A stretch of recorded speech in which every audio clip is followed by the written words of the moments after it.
Okay, so my name's Ross Smith, and for the past number of years, I've been teaching very young learners from the ages of 2 to 6. And what I would say are the most important activities are activities where they can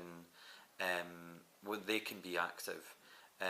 When it comes to stories, I find that reading the stories in sections or small chunks and blending or mixing it with activities at the same time is probably the best way to keep their attention.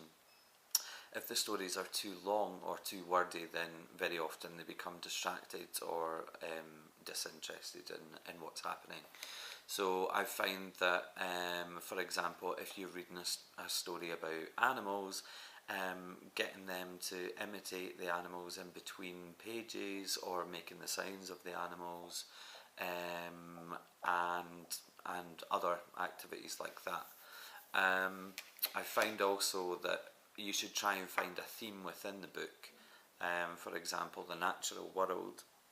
Recently, I read a storybook which involved, I think it was Rumble in the Jungle, which involved animals travelling through the jungle, through the trees, etc., coming across the river, and I included activities where they had to play with water, multi-sensory activities where they were pouring water through funnels, and they thoroughly enjoyed that. They also looked at what floated and what sank in water. Again, they weren't actually producing a lot of language, but they were listening to me and they were having fun at the same time, so they were still being exposed to the language. And I find that kept their interest more than simply sitting in a circle and reading the story to them.